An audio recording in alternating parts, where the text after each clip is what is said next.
Sementara itu putusan ringan hakim atas Harvey Muiz dalam kasus korupsi timah menuai kritik.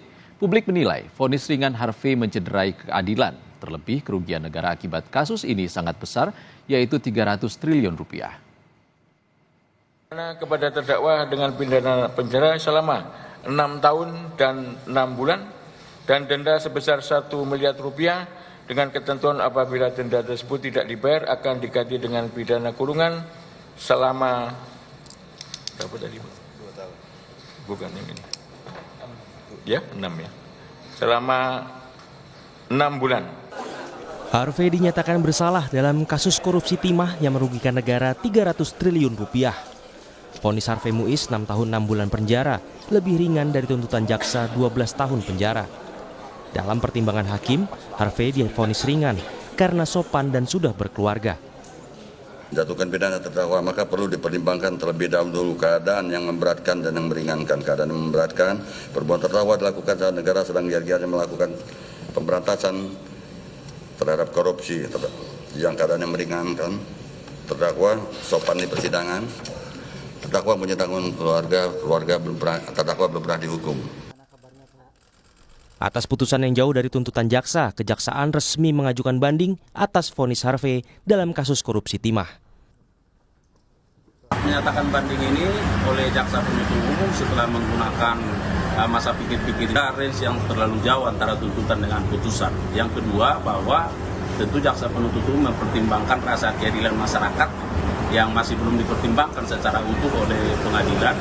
Dan yang ketiga, terkait dengan unsur kerugian keuangan negara. Kita tahu bahwa di sana ada kerugian lingkungan sehingga kerugian keuangan negara yang masih sangat besar, ya 300 triliun.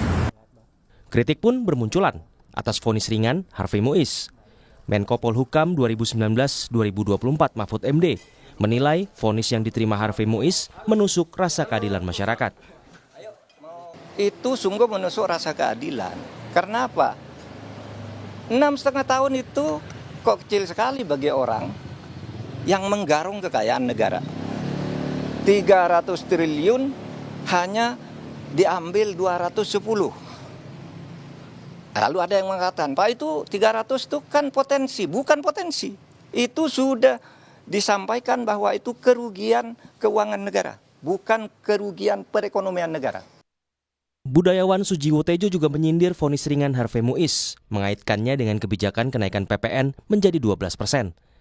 Di laman akun Instagramnya, Sujiwo berkelakar jika vonis tersebut sudah adil jika dihitung berdasarkan persentase PPN. Ia menilai secara matematis hukuman ideal seharusnya 45,17 tahun, tetapi yang diambil hanya 12% saja. Vonis Harvey dinilai tak adil karena kerugian negara dinilai sangat besar.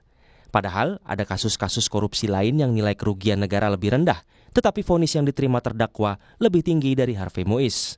Seperti kasus korupsi pengelolaan dana PT Asuransi Jiwasraya dan PT Asabri, terdakwa Beni Cokro divonis seumur hidup. Kerugian negara diperkirakan 22 triliun rupiah. Kasus lainnya korupsi emas Antam dengan terdakwa Budi Said. Ia divonis 15 tahun penjara karena dinilai merugikan negara sebesar 1 triliun rupiah. Contoh lainnya, mantan Menkominfo Johnny G. Plate yang divonis 15 tahun penjara dalam kasus korupsi menara BTS 4G. Perhitungan BPKP, kerugian negara mencapai 8 triliun rupiah. Selain divonis 6 tahun 6 bulan penjara, hakim juga menghukum Harvey untuk membayar uang pengganti 210 miliar rupiah. Hakim juga memerintahkan barang bukti aset milik terdakwa dirampas negara dan diperhitungkan sebagai uang pengganti kerugian negara.